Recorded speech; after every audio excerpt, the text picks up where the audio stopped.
Oops. Oh,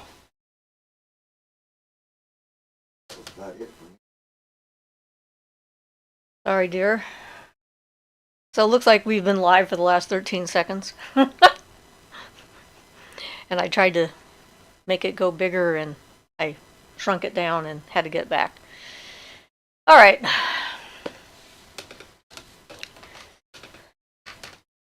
Hey guys, welcome to our live feed. Come on in and hi, Art Knows. How are you doing today? You okay, dear? All right. Hi, Tia. Hubby is on the floor with a hernia thing at the moment. So he's probably going to be getting up when he can and leaving because he's in pain. Not good. Poor guy. So the last video we did was on charging items, and I wasn't sure if people had any questions about that they wanted to ask. So I thought I could open it up to that in the beginning. And then I only had one person who sent me a question for the live show, and we'll definitely get to that. Art Knows, oh, Fallon says hello. Hello, Fallon. And Art Knows says, I love you. Thank you for doing these. I love them. Yay. We're so glad. Brianna says, hello. Love your outfit today. Thank you. I'm all in black. Got a sweater on because it's not that warm out here yet, even though we've had the heat on for a couple of hours. It sort of stays chilly in the temple during this time of year. And I started a video, a craft video, which you don't see yet because I'm going to add more to it. I don't know if you've noticed, but one of my brooms is missing from the back. Tia says, oh gosh, I hope Ian's okay. Yeah, he'll be okay. He's up off the floor now, so that's good. This is one of those situations where we're trying to get approval to have the surgery done, and they keep denying it because, you know, it's not an absolute emergency. Like some healthcare stuff is sort of frustrating, but we have sent in an appeal, and we're trying to see if we can get that fixed. It's been bothering him for a while. Wow, those are a lot of things. Where do you get all those things anyway? Yay, dancing people and candles and love and light and yes, yay. Hi, Suzanne. So, yeah, I started a thing on my brooms. I'm going to put up cross brooms in the kitchen, and I started making them. So I started a video during the process of making them. Hi, Teresa. And so then you'll see what I did anyway, in case other people are interested in it. And somebody asked me to do one on a protective sachet that I've done. So I'm going to add that to it as well. Picked up some fabric at Walmart the other day. They sell these like small, already prepackaged things of fabric, which work really well for either poppets or, you know, sachets and stuff like that. So I picked up a red one and a white one because I couldn't remember what color I used. So we'll see what happens. And let's see, it's been a week. Anything interesting? Oh, let's see, there was. Now that I'm getting better, my energy levels are better. Hi, Laura. It's your first time. Well, welcome. I actually started getting the colors back when I'm going to bed at night, so that means that my energy level is back up to normal, so thank goodness for that. I feel completely well at this point, so I'm glad. And I had the fae that visits me, the one that smells like lavender. She came in only one night. It hasn't been for the last couple of nights. And then I did some experimenting with my aura, because last week we were talking about auras, part of what we were talking about. And so I was looking between my fingers, and it was interesting. There was this dark violet color between my fingers that I could see really clearly, and then green right on the skin, like inside the fingers or something like that. Hi, Violet. And Ian's not here right now. He had to go inside because he was in pain. But, that happens. So that was my week. And so, pretty typical week. And then the making of the brooms, starting the craft project of making the brooms and figuring that out. And been using my crochet hook for making different parts of it. You'll see when that comes out. I think I should have that finished in the next couple of days. Got to figure out how I want to hang them, and I started making the bells to go on them as well. So at least that's been kind of a fun project. It's nice. And we almost ended up having to cancel today's show because apparently my daughter's phone sent me this SOS that said, "I'm in trouble, I need help now," with a map. And I thought, oh my God, my daughter's in danger. I need to go to her right now. And it turns out it was her phone did it in her backpack and she was fine. But there was about 5 minutes in there where I wasn't sure if I was going to be here today or not. Because, family, got to do stuff. So Suzanne says, I went to Michael Craft's store. My young daughter wants to oil paint. She was painting acrylics quite some time ago, but she is into the oils now. Yeah, my husband's doing oil painting and he's really liking it a lot. And I think it's wonderful that he's finding a creative outlet and the right medium that seems to work for him. So that's one of the things that he's doing too.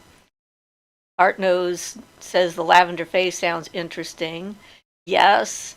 And there's two of them. There's one that smells like lavender and one that smells like amber. So, whatever time frame they're on, I'm on whatever their time frame is because I'm not pushing the relationship, but I appreciate when they come in to check on me. So that's been good.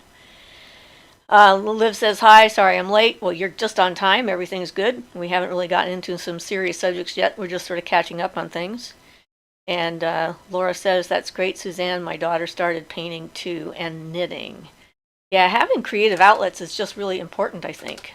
It sort of nurtures the soul and helps to and get us in touch with that side of us that magic resides in, because they're sort of connected, and so that's always good. I think that's wonderful.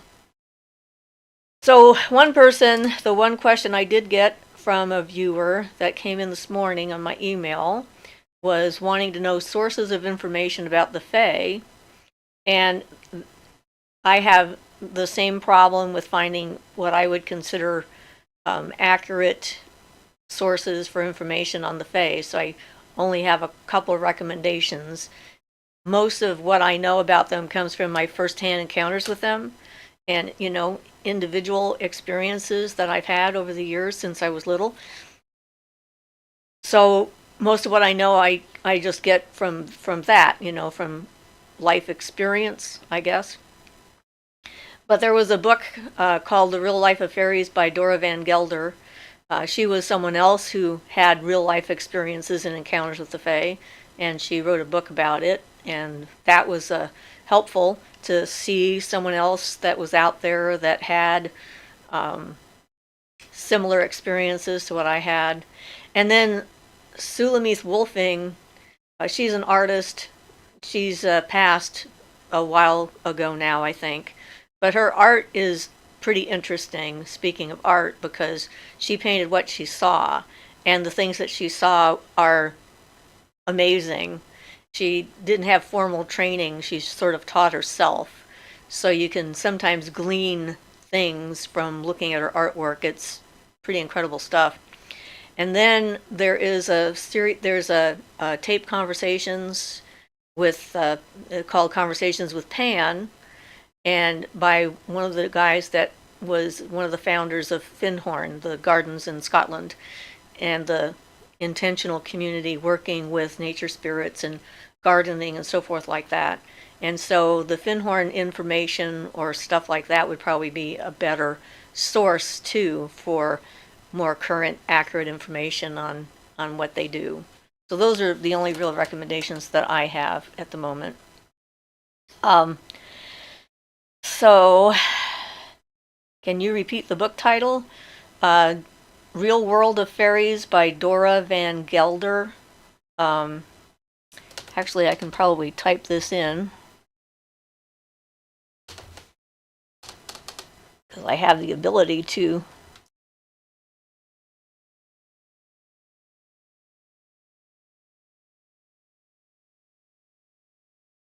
I think that's how she spells her name. I could be wrong about that.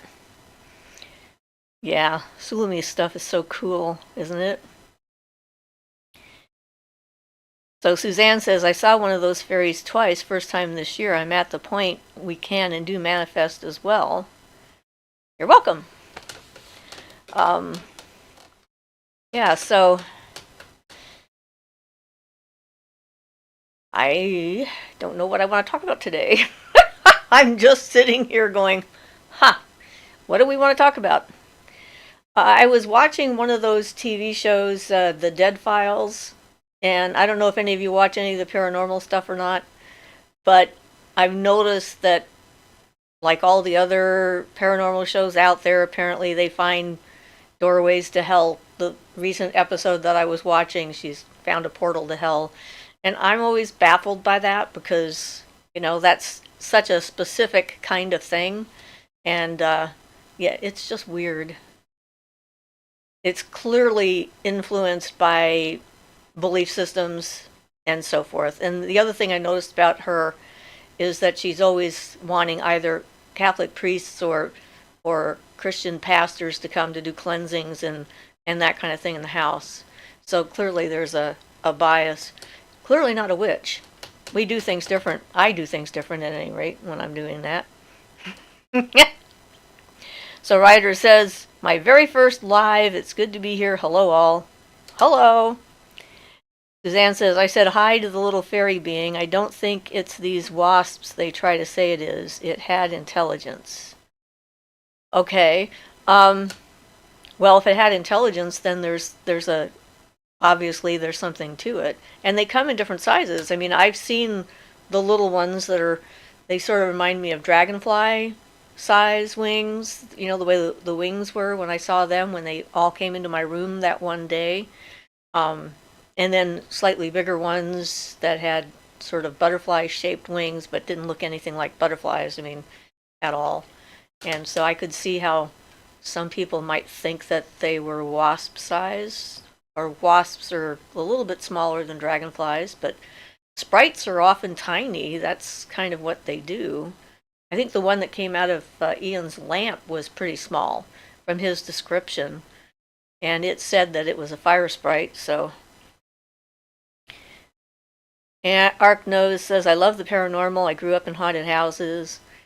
Yeah, I lived in several of them over the years. Laurel says, hi, Ryder. Midnight says, I've read Real World of Fairies. It's one of my favorite books. Really good book. Good. It's a good source of information. And also, hello. Hello, Midnight. Tia says, so it's my moon time. Do you have herbs or crystal suggestions for menstruation?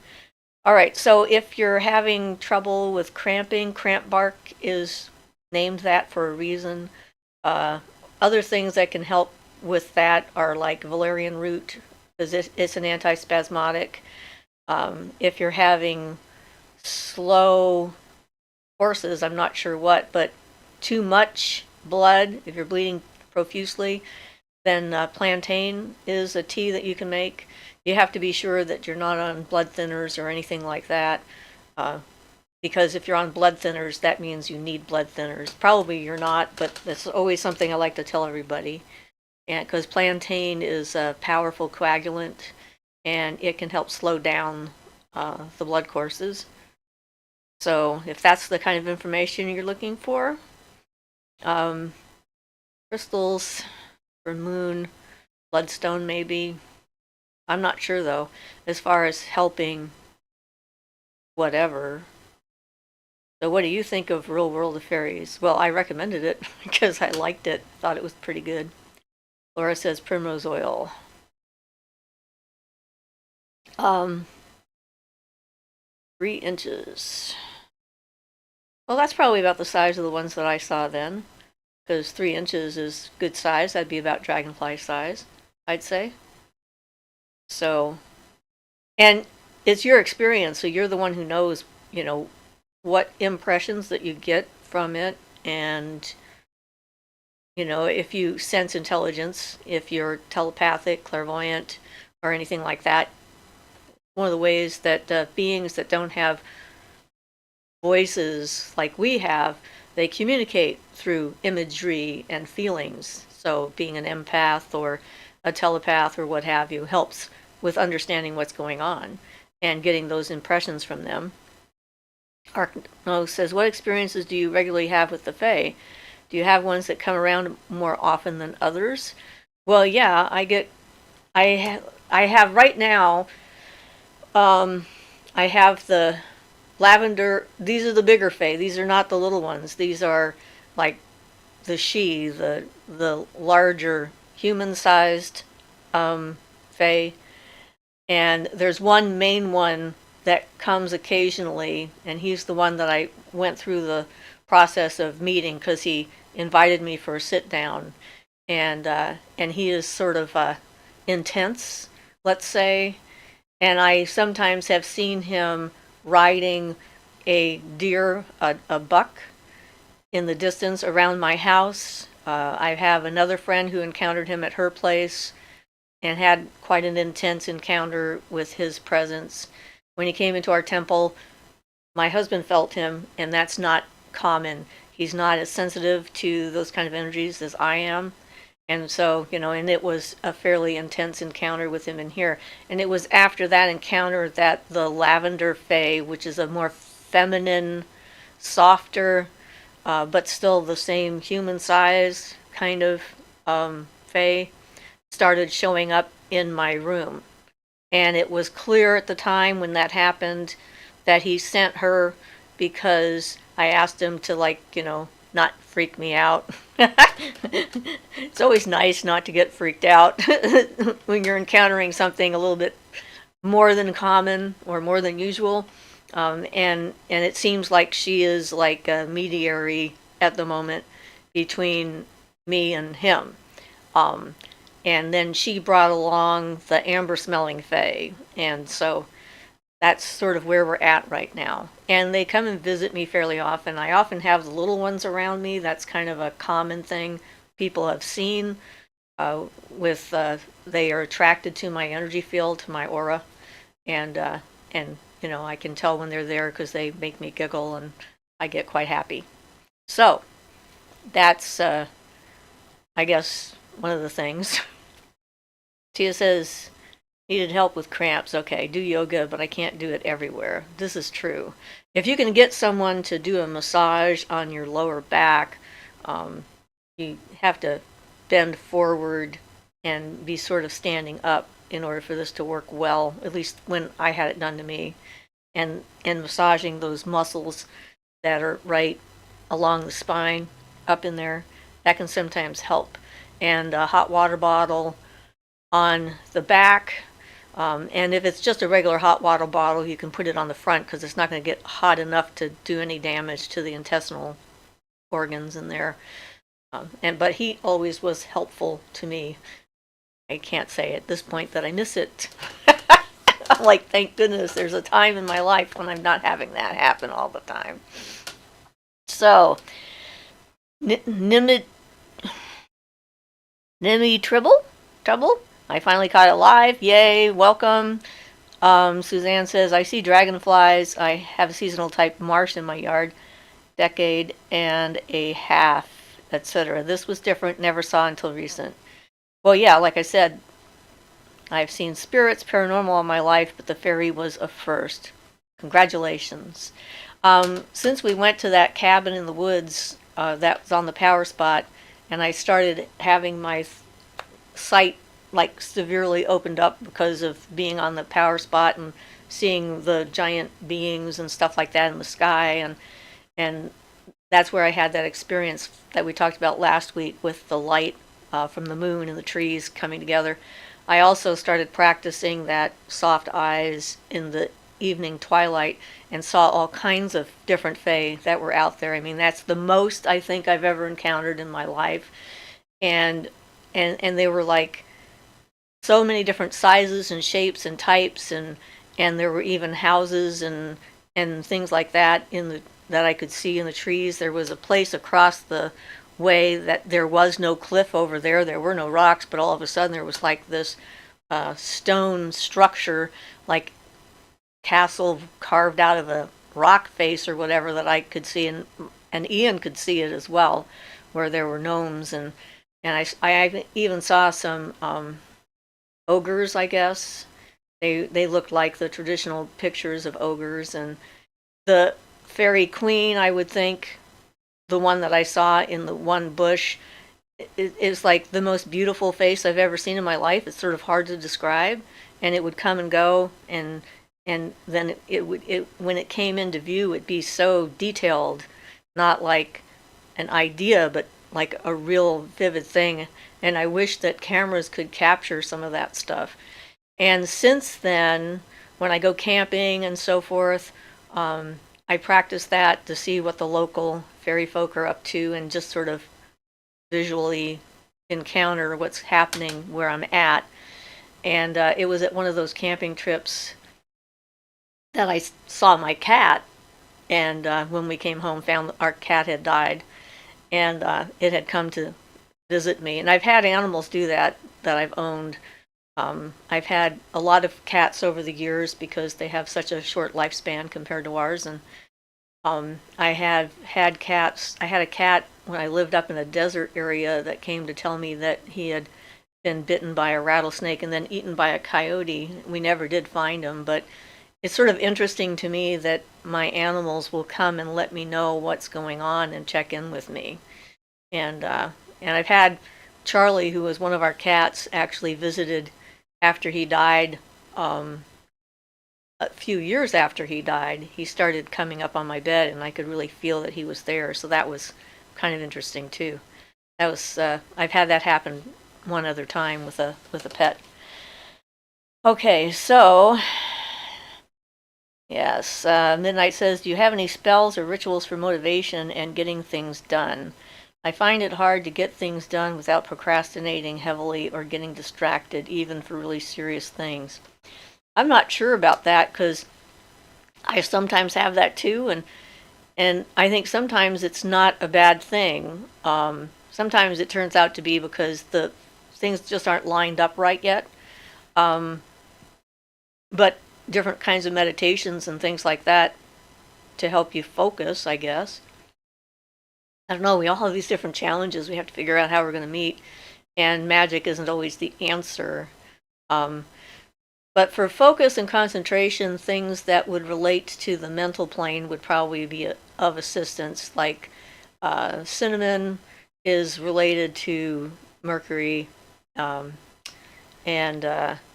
so maybe eating cinnamon, not like weird tons of cinnamon, but like on something. Or you might even be able to burn cinnamon, although I'm not sure how nice that smells. But do a little bit of research into Mercury kind of stuff, because Mercury is the planet for mental acuity and attention and communication and all that other stuff, and quickness, for speed and so forth. So I would start there, trying to see what you can come up with. So Nimmy Trouble says, during the summer there was this one bee that only seemed to be around when I sat on my porch. When I left, it left. It happened until October. Mean anything? Well, if it meant something to you, I mean, honeybees have got a lot of history spiritually and magically and so forth when it comes to what they mean. But when it comes to like omens and stuff like that, they're very personal. So there's no like, this is what it means for everybody kind of thing. That's not the way it works. The universe has its own language that it uses with you, depending upon your own your own imagery, your culture, your expectations, and your experience. They kind of all kind of evolve together, and if you noticed it and it seemed noteworthy, then it probably means something. Some spirit being or whatever has noticed you or is trying to communicate with you, trying to give you that kind of a heads up, hey, we know you're here kind of thing. And sometimes that's just a great thing. One of the things that has helped me a lot. When I first encountered a tree that comforted me without me asking. It just sort of did it on its own. And I realized that there were other forms of consciousness and awareness out there that were not human. That was a huge thing for me, because that helped me to get out of that, this is what people think, this is, the deciding factor, they're the last word on all things, etc. And I suddenly realized that really we're not. We're just a part of a larger reality of life. And the trees liked me, so that helped quite a bit. they cared about how I felt, and even if the people didn't. So, sometimes a connection with another life form can be life changing, literally. So, honor it for sure. Suzanne says, I have a beautiful face in my backyard trees, many faces, even a king. Yes, that's always nice. And Laura is crying. I'm not sure why. I hope I didn't say anything to make you cry. Suzanne said, I believe our deceased loved ones come and visit us. What the rules are, not sure, but there are rules, in my opinion, due to have seen. I agree with that. The universe speaks to us, yes. Well, yeah, some deceased loved ones can come and visit you. It depends on your traditions, I think, and what happened to them when they died, and if they're gone, etc., that kind of thing. So Ryder says, have you ever had unusual creatures appear in your dreams? Up until recently, I had always dreamed of the animals from our everyday world. I have started to experience wildlife from other realms. Oh, that sounds fun. Interesting. Yes, I guess would be the answer to that question. But I've had some pretty incredible dreams with animals from our realms. Some noteworthy ones was an encounter with a lion that I had once that was kind of impossible to describe and was very personal and in my face, literally standing on top of me, looking right at me, kind of thing.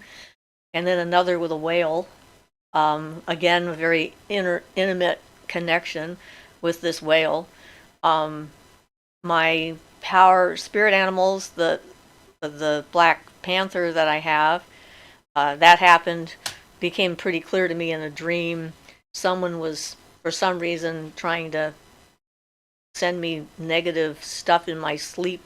This was in Santa Cruz, and so that was in the mid 80s. I was there from 85 until about 90 or so, and they sent these two black panthers after me. They were going to run me down and eat me or something like that, and the black panthers came up to me, and then I looked at them, and then they sat down and wrapped themselves around my feet. So when the person came around the corner, it was surprise. These are not yours anymore. So that was pretty cool. Dreams can have a lot of impact on our development. And when I was doing all my dream work and stuff like that, I was trying to integrate the different parts of my personality together. And so I had those kinds of dreams when I was going through that phase. And one night I had all these different aspects of myself that I met and connected with and got on board. And then there was this one part of me that was like, no, I'm not going to, I'm not going to believe you, And so I had a big meeting in the dream with all my other parts, and we talked about what was going on and what we needed to do in order to get this piece on board, because I knew that without that, it would sort of take control and destroy things I was trying to accomplish, on my unconscious level. And so we sat that part of me down, which I'm pretty sure was like the injured child, and all the horrible things that happened to me when I was little, and as an adult, a young adult, and so forth, and committed to the idea of protecting that part of me, and got her to believe us that we would protect her. And then when I woke up from that dream, I felt significantly different. So dreams can be really powerful when it comes to that kind of stuff. I've had fascinating dreams out in space and on other planets and stuff like that I wake up from. I'm like, well, that was kind of like a movie. I have very vivid dreams when I do stuff like that. They turn into these long, yes, connected things. So they're kind of fun. Sad about your cats. I've lost many. Is your birthday today? Nope, next Sunday. You're right. It's next Sunday. And next Sunday, I'll tell you about my birth story. So that'll be fun. I would suggest to draw or try to draw these animals, manifest them as nice, though, I would suggest. You mean the ones that they're meeting in their dreams? Sounds like a good idea. Artwork helps to get stuff into the different part of the brain. So thank you. The wildlife from the other realms are fascinating. Took me by surprise at first. Suzanne says, we are the music makers. Yes. And Ryder says to Suzanne, I drew one the other night and sent it to my brother and telling him of the dream. He told me that was very vivid. Well, isn't it nice to have a imagination that works? Some people don't appreciate it. It was a very friendly creature. Good. Always nice to meet the friendly ones. I think I've seen, like, in guided meditations or visualizations, I'm not sure. Sometimes other people are talking and then I'm going with them, sometimes on my own. I've met a lot of mythical creatures. Like one, when Moida first started up in 80, no, what was that? 78, 79, 1979. I was in David's class and was doing one of those sort of general guided meditation things, and you sort of are free to do whatever you want. And there was this really lovely green dragon that I saw, and I was very excited about that. So I climbed up on its back, and then it flew me to the moon, which was like way cool. I was pretty jazzed about taking a flight on a dragon to the moon. So that was kind of fun. Yeah, I love the mental plane. There's so many different things that you can do in there, and so many experiences and stuff that you can have. Oops. Gotta blow the nose, apparently. Okay.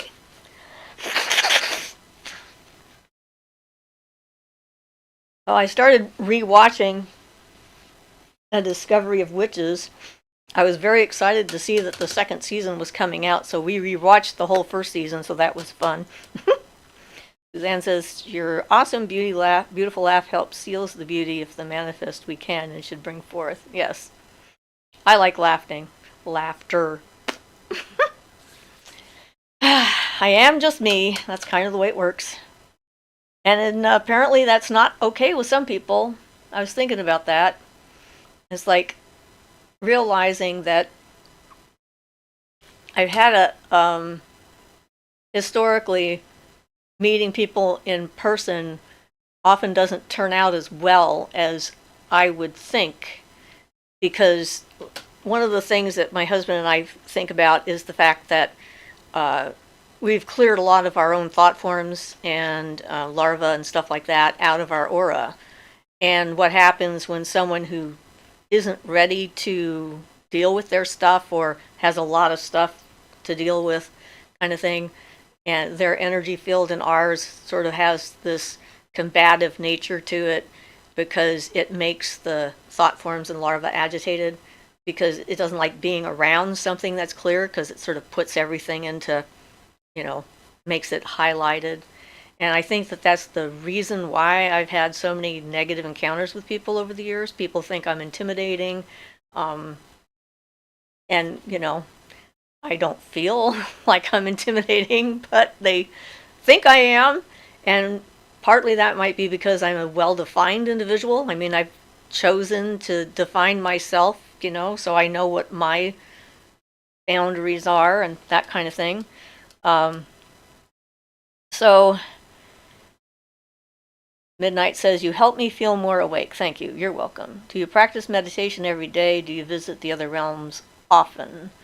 I do different kinds of meditational practices throughout the day, like we call them mindfulness exercises, like trying to be in my body in the moment in my life when I'm doing certain tasks, like washing dishes, driving the car, and that kind of thing. And it just depends. I don't do as much like formed meditation, like Ian does, and he has a strict kind of meditational schedule that he keeps. And me, I've done it over the years. In fact, I was so good at it when my kids were little that I could sit, close my eyes, and be gone for like 5 minutes or so and just take a complete and total break. And did that when my mother was visiting once, and she couldn't figure out how I could do that, but because I practiced. And I would, on my lunch break when I was working, usually go to a park and sit under a tree and meditate. When I lived up in the Kispioks, I meditated pretty much daily underneath those trees at one of the cabins that we were at. And just living there was sort of like a waking meditation kind of thing, because there was always so much to absorb and notice and encounter and pay attention to, and it sort of shifts your energy around quite a bit. Yeah, so it just depends upon what's going on around me. When I was part of that experiment in Saskatchewan, that's when I first met David, so that was in 79, 80, somewhere in there. It must have been 78, 79, because I think we were in the Kispioks by 80. And they had me hooked up to the mind mirror. I discovered that all I have to do is close my eyes and I'm in a completely deep alpha state. So I don't have to work for it, which is kind of nice. It's just there, and closing my eyes and taking a breath, and there I am. As far as traveling in the other realms, I do that on a fairly regular basis. Depends on what's going on and how I'm feeling. And I don't know, I don't have a time schedule for doing that. It's just when it seems to happen. It's like, there we are. And there we are. We're going to do that. So I think that a lot of times we get stuck on the idea of having to have a strict schedule. It works better for some people to have a schedule. Obviously, that is important to Ian, because that way, he has this time committed to doing that, and he's not doing just relaxation meditation. He's doing, stuff for Kundalini and chakra stuff and focus concentration kind of stuff and whatnot. My weird personality is such, if we need to have a time where we're just totally focusing and concentrating, it's just, I can just turn that on, and then there I am. Like when we're doing evocational work with the ceremonial style of stuff, I can just be there and be focused. So I don't know if I'm a good example for how to do that. Just kind of the way I am. Okay, what crystals on my... This is a green tiger eye, actually, and I talked about it in the charging video. And this one I'm using for protection. It just sort of bounces other people's thoughts away from me if they're negative thoughts. And I've been wearing that one for a while. Suzanne says, I am sending favor, love, and healing to Ian and everyone that can use it. Thank you. We all appreciate that. And Tia says, it's because your energy system's so open. My husband's aura was intimidating at first because it's so strong. I can't even see what color it is because it's so bright. Yeah, that's what I'm thinking too. And I saw an acupuncturist outside of Ashland, and he said something to me that no one had actually really verbalized before, which was sort of a surprise and interesting. He said I had the largest aura of anyone he'd ever met in his life, and that he was impressed with how I had worked so hard to make it comfortable for other people to be around. So that was interesting. He had an angel in his office, and that was kind of interesting too. I was on the table after he put in all of his needles and stuff, and I was just laying there cooking, which I enjoy. I love energy moving through my body, and I felt this presence behind my head and hands on my head. I could feel the presence of this angelic form. And when he came back in, when I was done, I said, you have an angel in your office. Did you know that? He says, well, yes, I knew that, but most of my clients don't. So that was kind of fun. So I like those little, just kind of moments of clarity that come out of the blue. You just never know. Suzanne says, I am still trying after decades of schedule and organizing, to be honest, but I don't give up. Ryder says, do you ever find at times when you and Ian are doing your own different practices and projects that your energies can clash? No, not really. We are weirdly compatible. In fact, when we met each other, it was sort of a big surprise because we were both walking like this. We have our differences, but then there was this core part where we were walking like the same path without ever knowing that there was anyone else out there who was walking the path, like with our staffs. That was one of the most remarkable things, where he had been gifted a staff and I had been gifted a staff, and there were a lot of similarities. When I first met him, he was still involved with a lot of the ceremonial stuff, and he didn't really know that much about witchcraft, and had absorbed some of the negative attitudes from the ceremonial writings regarding witchcraft and so forth. But he also knew that I was the real deal. He had a prophecy, actually. He had done a favor for this witch, and she decided to, offer him a reading in exchange for helping. I think he was helping them move or something like that. And she told him that he was going to meet a witch who was going to be the love of his life, and soon. And he thought, yeah, right, I don't think so. And that was just a couple of weeks before we met for the first time.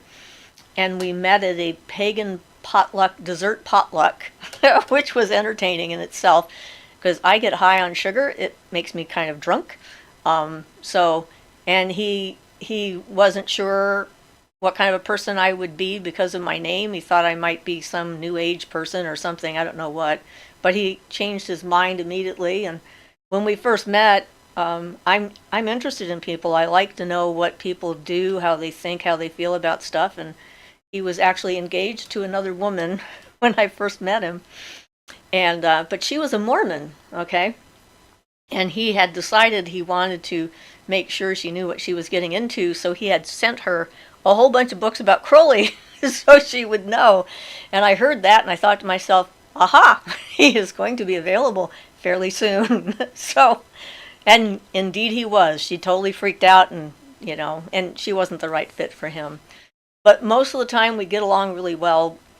We're not perfect like anybody else, and in the beginning it was a matter of learning our languages. I think a lot of miscommunication happens when people don't realize that the words that they use mean different things to other people. And so for the first few years there was that, trying to understand one another's actual languages and so forth. And, we got through that without any difficulty.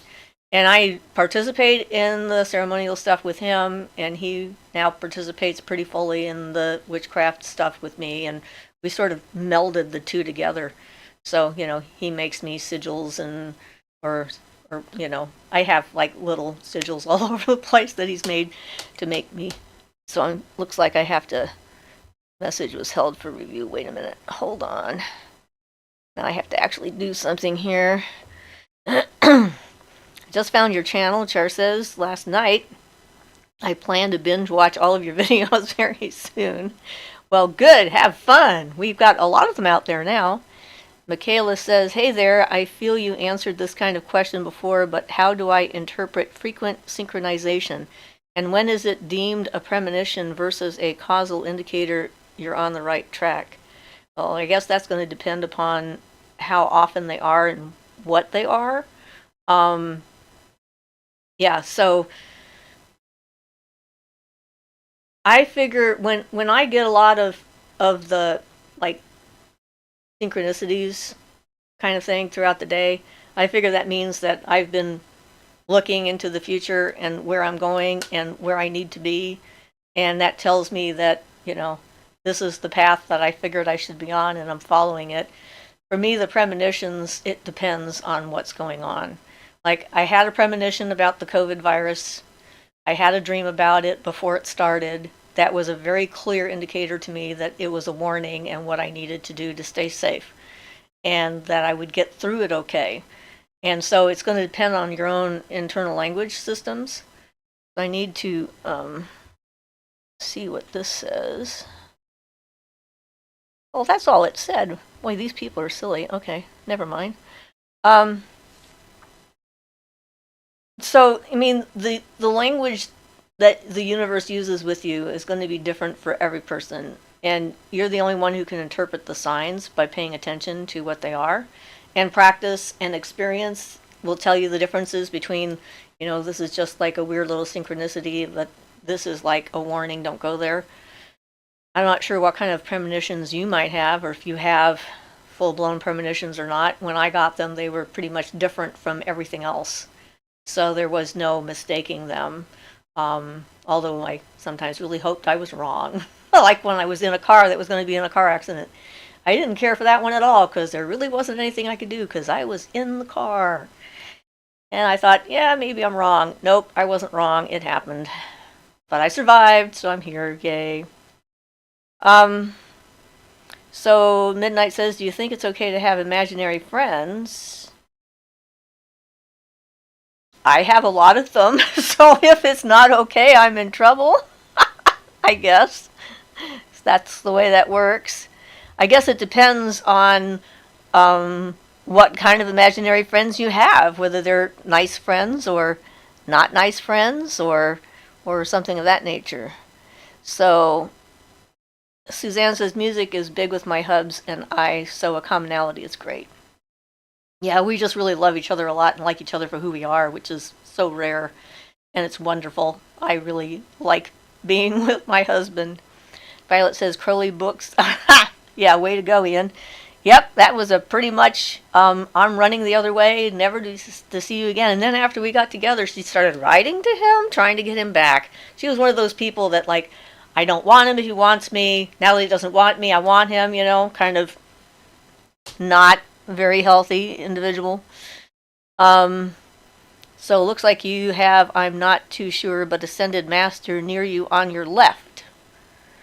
On my left. Okay, I can accept that, maybe. I mean, I certainly have had visitors from time to time. I'm not conscious of it, but it comes around a lot. Do you read tarot, runes, or use a pendulum? At the moment, none of the above. Right now, my connection to spirit is more direct, and so I'm not using a medium in which to gain information. I'm just like doing it straight up. Not that there's anything wrong with using the mediums. I've used the tarot, and I had some fun playing around with runes, various types throughout the years. I can't use a pendulum effectively because I have too much control over what the pendulum does consciously. I mean, I hold the thing and I go like, okay, go in a big circle, and it'll start going around like this, and I say stop, and I'll go stop on a dime. I'm like, okay, I'm sorry, I can't trust anything you say. So me and my subconscious are like not on. It doesn't work for me, and it works for a lot of people.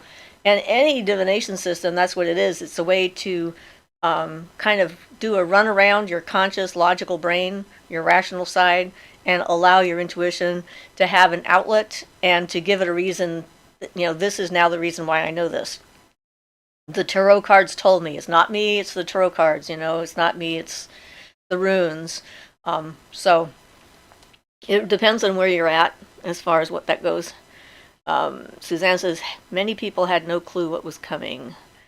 Yeah, I know. It seemed pretty clear to me, but, Taylor says, also, any plans for your birthday? My plan for my birthday is to chat with you guys and say hi, because it's, nothing's open. There's nowhere to go. And historically, in the wintertime, when we've tried to do birthday trips when it was okay, we always end up in some weird thing. Like one birthday, I went up the coast and ended up at a haunted, not a bed and breakfast in this case, but a condo kind of thing.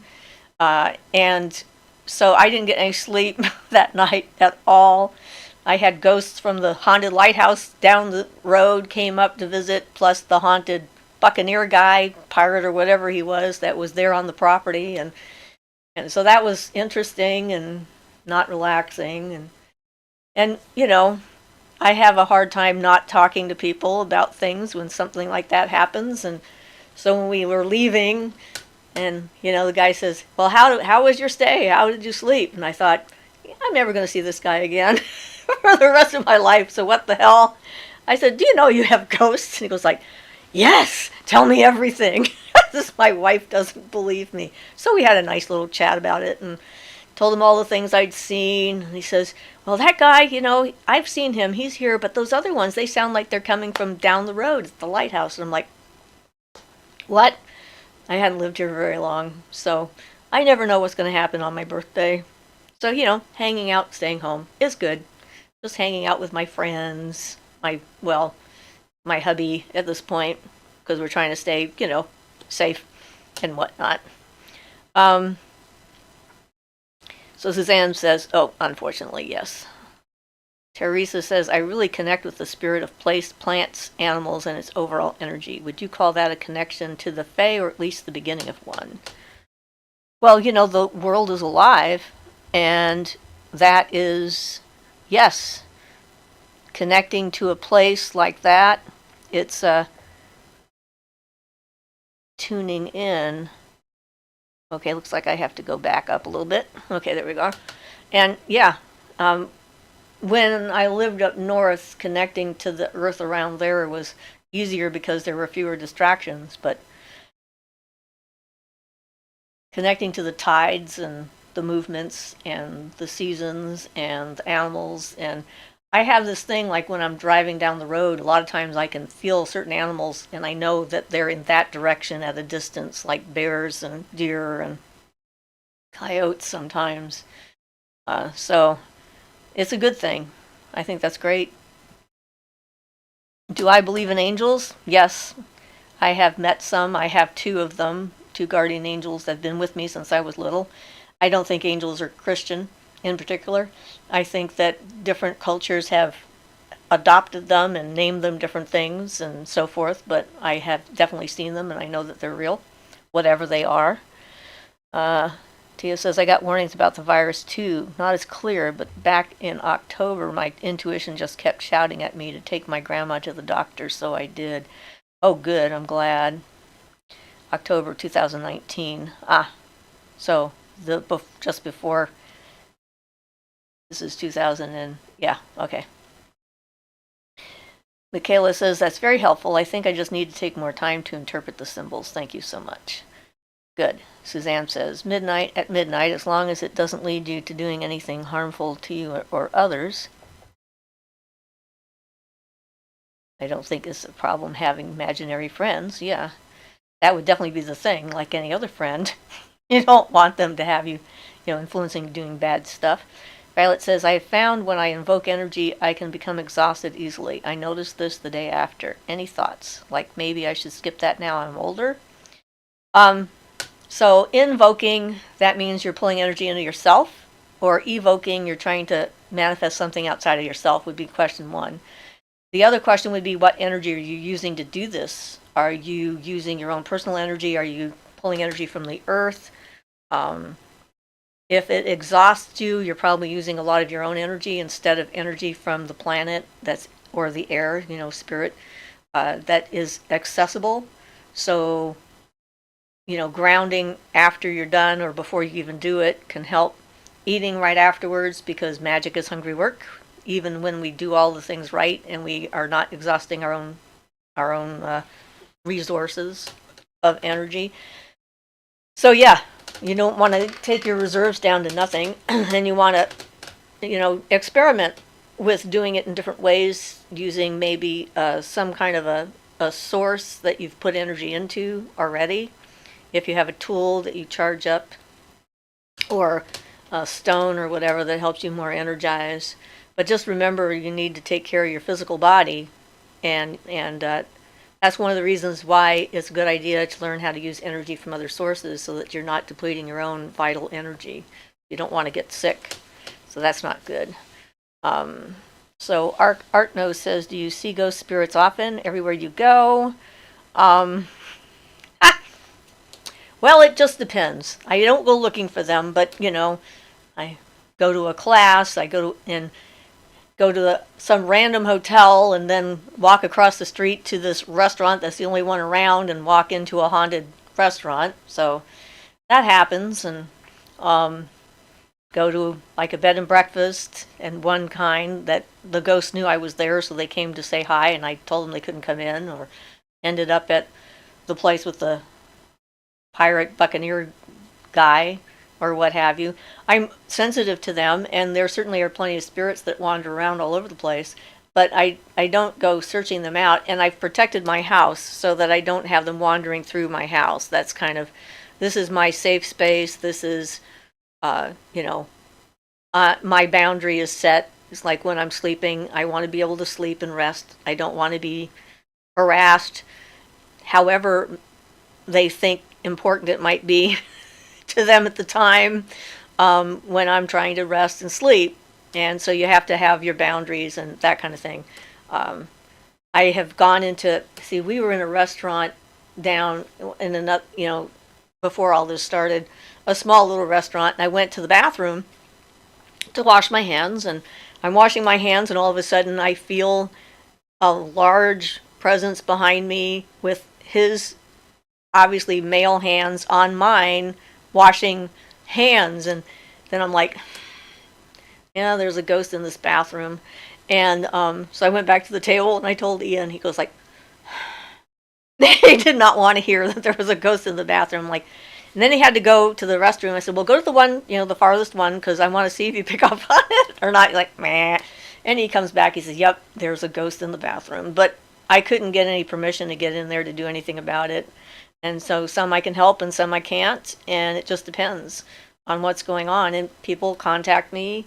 I've done a lot of local stuff where I live. So I've done businesses and things like that and gone in and cleared out spaces and helped them with their issues and so forth. So, yeah.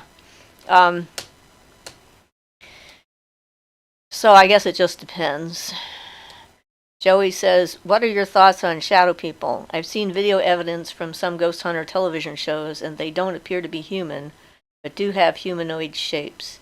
Yeah, I'm sort of not sure about shadow people. There's a lot of theories that are out there about them. The ones that I've encountered two types, I guess. And I do the same with both types. I basically decide that this is an energy that's not supposed to be here, whatever this is. This is not good energy for the people that are living here. So if they want to be shadow people, they need to be outside somewhere, not in the house and interfering with people's energy. And so I ground the energy out. And it works for me. And twice when I did that and grounded out a shadow person, I found a human spirit underneath that had committed suicide in both cases, which I thought was interesting. Not enough of a sampling to know for sure that that's a real thing or not. But once there was a shadow person that was there, and I grounded him out, and there wasn't anything there under it. So I don't know if that means that some of them are drawn to certain human spirits and then just sort of take over their space and dominate them until someone like me comes along and like releases them or not, or if it, I don't know. There's not enough information really to draw any firm conclusions. So I'm like that with most stuff when it comes to spirits.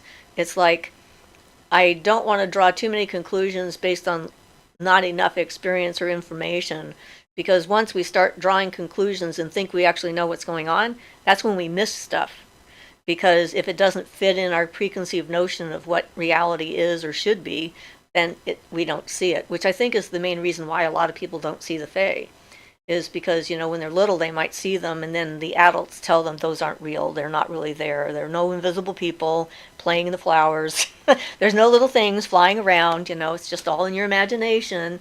And then we start thinking our imagination isn't a valid source of information, and so then we lose that ability.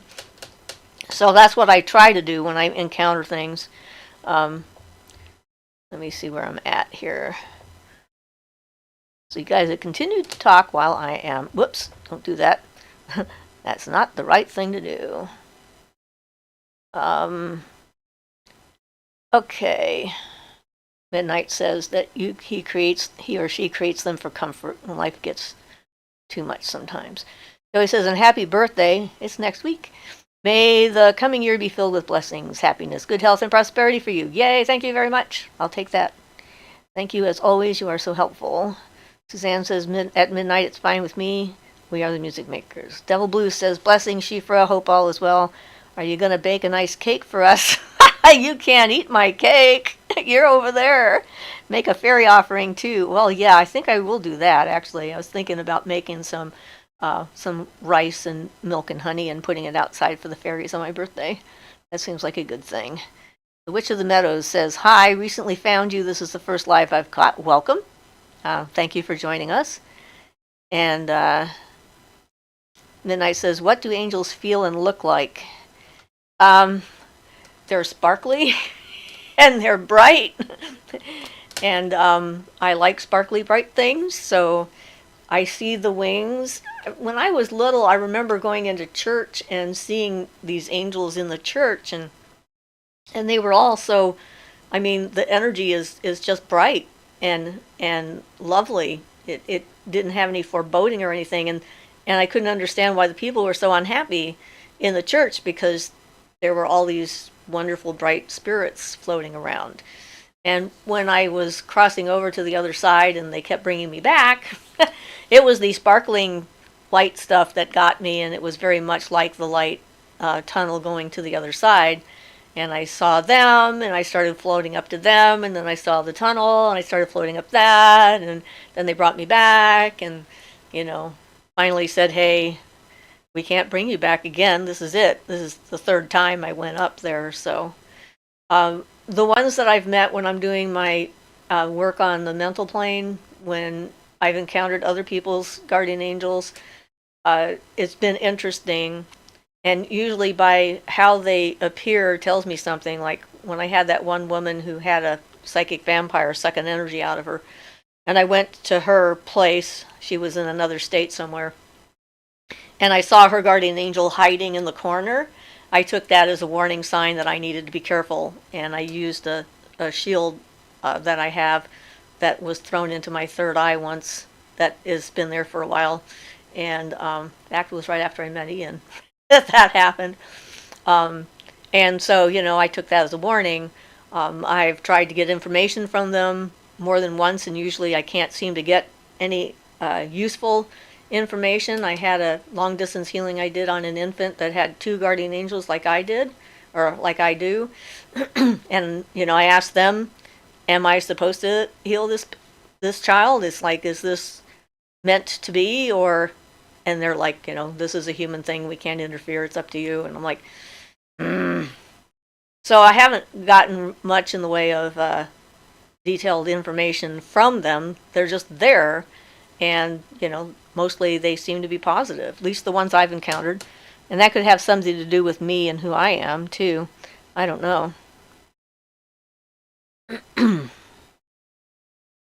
So, let's see. Our imagination is what shapes this world. Yes, absolutely. Well, it's part of it. There's also the imagination of the other life forms that exist out there aside from us. Whether we were here or not, trees would still think.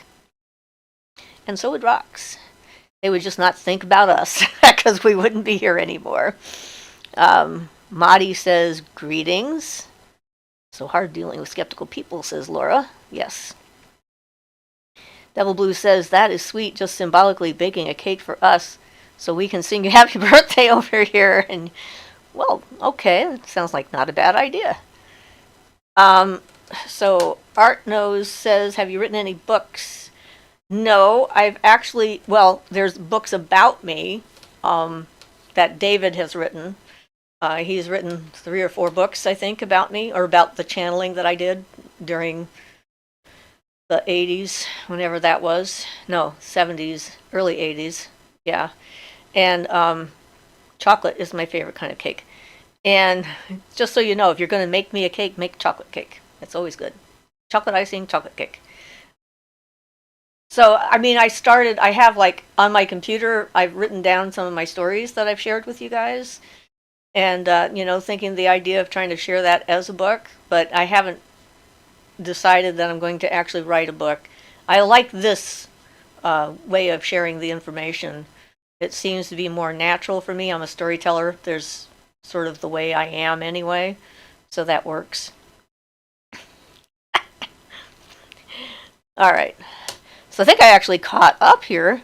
My. You guys gotten so ahead of me, and here I am. I'm all caught up. But yeah, reading the first book that David wrote about me was very strange for me. It's hard to describe what it's like to have someone decide what you're going through and what you mean by what you say. And he didn't say anything negative, but it certainly wasn't the way I felt about what was happening. In fact, I even had a dream about him not long ago, which was annoying. I hadn't dreamt about him in forever, and I think it was because he might be writing another book. It's just like arg. It was very strange to actually read a whole book that was about what I was doing at the time. And he seems to be stuck. He seems to be stuck in that. It's like he's been working with that material since it happened, and that happened in the early 80s. So his entire life since then has been, reading the material and deciding to write about it and stuff like that. So he tried to cash in on the 2012 thing, the Mayan stuff, and try and pick and choose messages from the channelings that I did that might have some relation to changing times or, transformation and whatnot. So, yeah. So Antonio says, "Hi, found you with the Fae video you made. I was wondering what is some tips for having a born connection with spirits and the Fae and where I should go from here?" Well, if you have a born connection with the spirits and the Fae, then it's in your blood. I mean, it's in your being. So if that's what you have, then going out into the woods and gardening and, putting yourself in places where they can encounter you would be the only thing I can think of. That's would be the way of doing that. Ryder says, when charging salt water, are there any other things you can add to it to make it more potent without spoiling what its purpose? Well, I usually charge up the salt and then I charge up the water and then I put them together and I visualize them becoming the ocean. So it depends upon, salt is naturally disinfectant, so purification, it's sort of its thing, is what it does. It's nature. And I'm not sure what the question means. You might be able to use a stone, perhaps, to charge it up, I suppose, but I don't know. So, without spoiling its purpose? Question mark. I don't think you can spoil its purpose by doing anything with it. I guess I'm not quite getting a read on how to answer that question. Devil Blue says, question about how to guard the energy of tarot cards. Wooden box versus silk bag. What is the recommended? How about a velvet bag? Silk. Silk is a natural fiber that will seal the energy in the cards in and keep energy from getting into them from outside and protect them if someone touches them that you don't want to have touch them. So that's the reason for wrapping tarot cards in silk. It's a very practical reason. And wearing silk, if you're feeling like you need to have a you need to protect your energy field and stuff like that. Silk is a good fabric to use for robes because of the same reason. You can pull energy in without any difficulty, but it also will keep the energy that you have in and that kind of thing, which is why silk became important, in my opinion. So, Desideradum says, happy birthday and many blessings on your new year. Thank you. Still, it's next week, but thank you anyway. Suzanne says that Laura, the skeptics need to take a hard look at the ongoings in this world. So apparently there was a conversation that happened that I missed altogether, so I guess I'm not going to worry about it. So that's just the way that goes. Ryder says, thank you. I don't want to ruin my charged water if I added to it. If I were to add lavender or sage, I see. I do want it to interfere with I don't want it to interfere with the charging. I don't think that would interfere with it. It would change perhaps the energy of it. Lavender is going to be more calming, relaxing. Sage is going to be more purifying. So, Desideраtum says, do you think there are folks who have Fey ancestry, human Fey? Have you ever heard of psychics who can perceive that when they meet a person, that they have Fey ancestors? I'm just not sure whether or not someone can know that for certain. I certainly think that I might have Fey blood in me just because of my ancestry and having my ancestors actually being, living at the base of Knocknashee, which is the Hill of Fairy, one of the 7 sacred hills of Ireland. And there's certainly plenty of stories about, like the gods, the Tuatha De Danann, they are the ancient, they're the She and the gods of Ireland. So, there's a connection there between those two words. And there's plenty of myths about both gods and goddesses of ancient Ireland coming in and, interacting with humans at the time. Whether it's literally true or not, who knows for sure. But certainly the gifts run strong in my family, and I think that if you're in a bloodline where psychic gifts and stuff like that run that strongly, and your ancestors tend to be from a place where the stories about that happen. I mean, my mother was highly skeptical and probably still is, but she's the one that went to Ireland, and I told her that she would find evidence of our fairy blood in where we lived, and she did. I mean, regular people in Ireland wouldn't live at the base of a fairy mound, especially one of the sacred hills, because, it's like the energy differences and stuff between us can be sometimes a little bit jarring, perhaps. So, yeah, I don't know if psychics can tell or not. I don't know how good they are. I mean, I'm supposedly a psychic, and I wouldn't trust me on everything, because we make mistakes, we're human.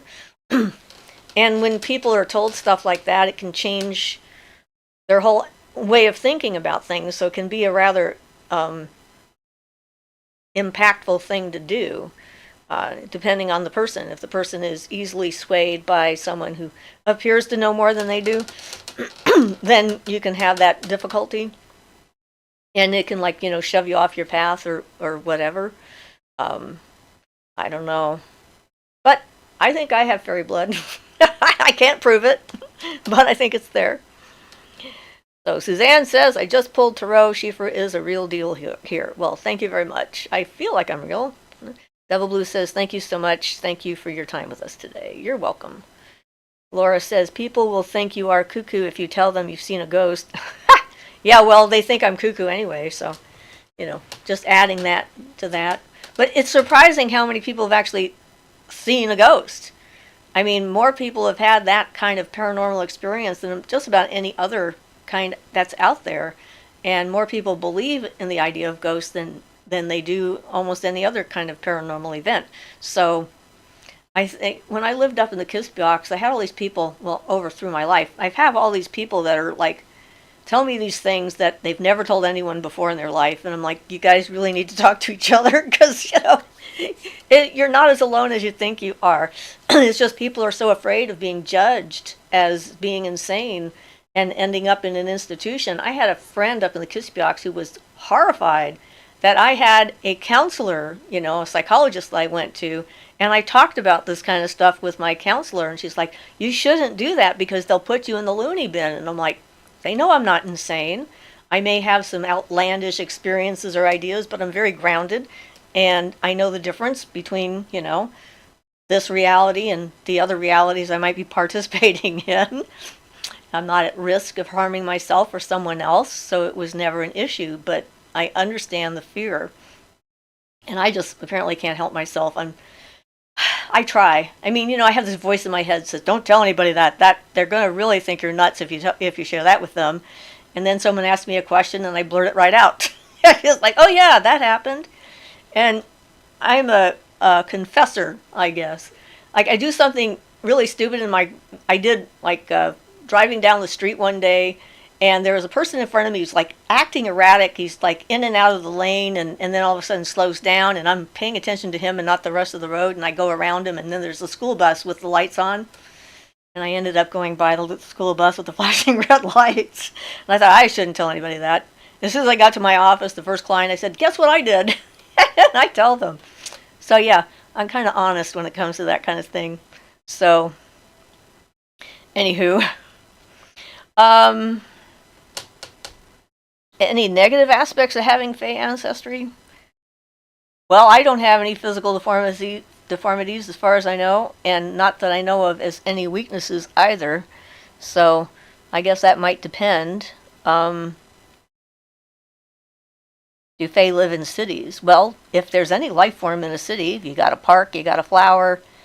I mean, I had one that came in on a, on a florist's truck stuck on a Dieffenbachia plant and came into my house, and I encountered, that was one of my earlier experiences. Well, that was with David. So they're everywhere. I mean, they're part of life. It's like there's air everywhere. You wouldn't think that, there'd be some places there wouldn't be air. So people think of the Fae as like a species that's separate from human, which they are separate from human in the sense that, we're human and they're not. But it's not like there's grass everywhere. There are animals everywhere. I mean, I can imagine that in a place where there's mostly just all concrete, it could be difficult to connect with them because, we're not tuned. If you're in a place with no natural energy, then you're not as in tune with, the impulses, the movement of energy, spirit changes, and life forces that are outside of people. If you're stuck in a human-centric location and there's nothing else around, just bring an animal into your environment and all of a sudden everything changes. I mean, there's another life form there that's got its own needs and its own wants, and it doesn't care what you're doing. It wants to sit on your lap or, play with your keyboard or whatever. It's like going to make you interact with it. And the Fae are maybe not visible to most people, but that doesn't mean that they're not everywhere just because not everybody sees them. That makes sense. So Suzanne says, you and many are the reason for our country, freedom of thought, and beyond. Well, thank you. I appreciate that. I have much proof. Well, I like to prove things to myself. And, having a reasonable amount of skepticism is important. Healthy skepticism is the thing that keeps us from going off onto the deep end and then ending up at the bottom of a ravine somewhere wondering how we got there because we were following a trail of breadcrumbs that we thought had any validity. So that's why grounding and centering is so important. That helps to keep us from following a line of reasoning that leads nowhere. It's like logic by itself doesn't work. If you take any logic construct and you start to try and follow that out to its logical conclusion, it sort of eats itself and becomes totally nonsensical. I've watched people do it. And so that's why we have to have that balance. So it's like the heart helps to balance the mind. Because if something feels wrong, there's usually a reason. It feels wrong. We may not be able to have a rational explanation as to why this is the wrong thing to do or this is not okay or what have. But if we feel that in that heart center, we know that there's something not right, then we need to use that. And the heart is a better leader when it comes to your spiritual development than the mind is. And, that's just the way I see it at any rate. The world without heart wouldn't last. It'd be terrible. I think, like Desieratum says, I think like 70% of people in this country interviewed anonymously believe they have seen a ghost. Yeah, I'm not surprised. Laura says, when I lived in a house that was haunted, I met a guy that had an encounter with one of them when he had lived there, so it helped to confirm the things that I had seen. Yeah, that definitely helps a lot when you can get confirmation. And I definitely have done that myself, where, like when we rescued the Buddha spirit from the local antique shop, I felt what was going on in there. I got an instant vision and was pretty confident in what I got, but then I sent somebody else in and she got exactly the same thing I did, so there we go, confirmation, without telling her what I had seen or felt. And so, yeah, it's important not to just immediately believe everything. So let's see. I gotta go in the right direction. After hearing you speak, and R. Wayne Steiger as well, I am surrounded by nature, divine allure. Desideraatum says, I was born with hip dysplasia, and I joke with people that's because I'm really meant to have wings and fly. Nature. Okay, divine nature. Well, it's not a bad thing to say. I like it. Whether it's true or not, you know. About fairies. Hey! Hi, Silver. It make them known they know we are seeking. Yeah. Yep.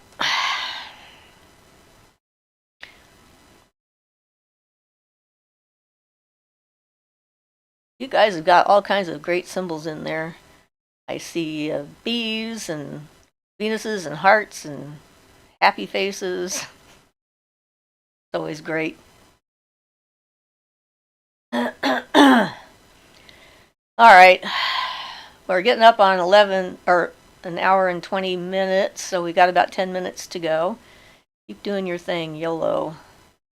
YOLO, what does that stand for? Does that stand for something, or is that just a thing? I'm not up with all of the short phrases. My grandmother passed a few years ago, but she doesn't ever visit. Any idea why this could be? Well, it could be that she's not a guardian of the household kind of thing, or, some families have got their loved ones that passed come and become like spirit guardians or whatever. Sometimes they don't feel the need to because they've crossed over and they're on doing other things.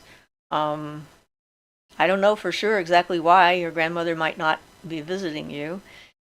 I don't know if you know anything about your family history, and if other people have seen your grandmother.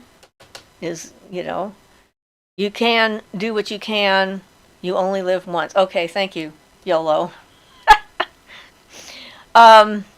You can find out from other family members whether she's visited, but on Samhain, you can try and connect with her at any rate. That's when the world is the thinnest, or either on Samhain or Beltane. Either one can work for that, because that's when the thinning happens. Do you ever do invocations or evocations? Yes. An invocation, in fact, I want to do a whole video on drawing down the moon, which is an invocation. An invocation is pulling a spirit being or some force inside of yourself. An evocation is putting it outside of yourself. So evocations, in the general sense, every time I cast a circle, I'm doing an evocation because I'm calling the spirit of the element to be outside of me, guarding the circle. But then we've done more official evocations where we're trying to actually pull a spirit down into physical form, into our plane, which we have not succeeded at physically yet, but we have succeeded at making connections with some of these spirit beings. So that would be that.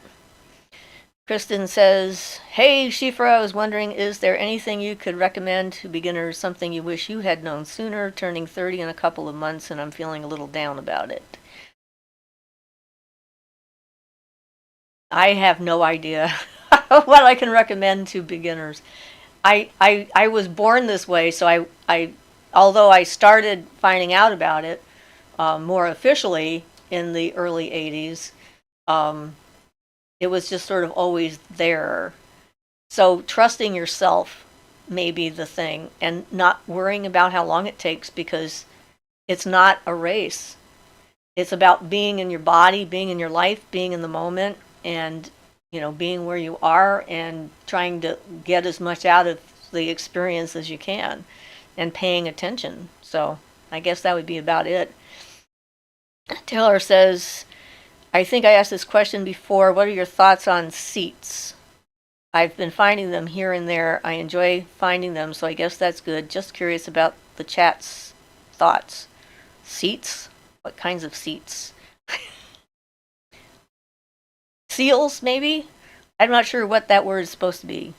You'll have to let me know. Devil Blue says, Siofra, have you seen the Earth's rotation has had about 28 glitches in 2020, so we lost a second of official time. What do you think? Are the poles shifting? I don't know, but I don't think the physical poles are going to shift, but we may be having a, magnetic pole shift, but we'll see what happens. It's probably a long ways off yet, though. Maybe your grandma may want nothing to do with this realm, just saying, as the spirits always happy with this place, but the other long story as to my story, not Kit a typo spell correct. Violet says, that was a great answer. I'm so interested to learn this process, but I get so many conflicting answers that I leave it where it is without doing anything just to be safe. I want to.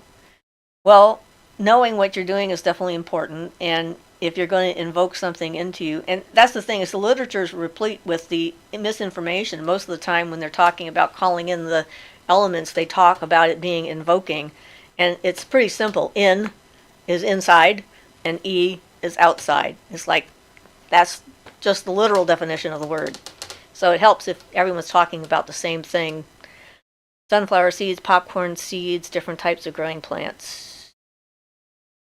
Okay. Yeah. Taylor says, I don't eat seeds, so I don't know, or popcorn that often. I'm not sure what this is about. The grandmother who passed may be afraid of freaking them out or just busy. They have no time concept. Light a white candle for her, maybe. Yep. I've also found sunflower seeds in different places. Oh, I see. You're finding things. Jamie says, as a beginner, what I found most helpful is creating a special sacred place for yourself, filled with good vibrations that you can come to for peace of mind, then meditating, journaling, and getting to. Well, yeah, that definitely is helpful. Knowing your inner self and letting that guide me. The Venus symbol is accidental. Well, I thought it was a good one. I like a Venus symbol. Violet says, I will be hunting down your charging video next. All right.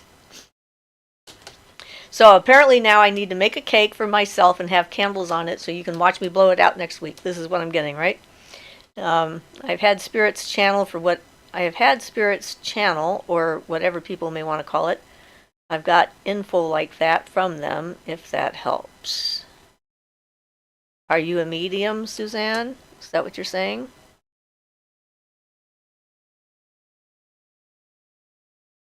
I'm wondering.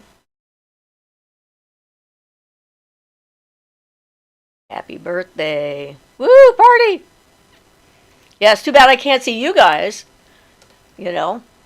Like a giant Zoom call. Maybe one of these days we'll have to try one of those, see how it works. It'll be a separate thing from this, obviously, because it wouldn't be on the channel if that was the case, right? But anyway, all right, I guess I'll just leave it at that, and we'll see you next week, and I'll tell you about my birth. It's a fun story. So thank you, guys. This has been fun, as usual. I never know what's going to happen. Maybe I'll even have some apple juice. We'll see, since I don't drink much in the way of alcohol. Thank you for a lovely evening. I've really enjoyed this gathering. It's brilliant to be able to ask you questions. Extremely helpful. Much love and blessings to you and Ian. Thank you very much. I'm glad that you participated today. It's always good. It's always good to meet new people. All right, guys. Blessed be, and have a great day, the rest of your day or night or wherever you are. And we'll see you next week on my birthday. I'm going to be 71. Wow. Seems ancient. But I still feel young, so that's good. Bye.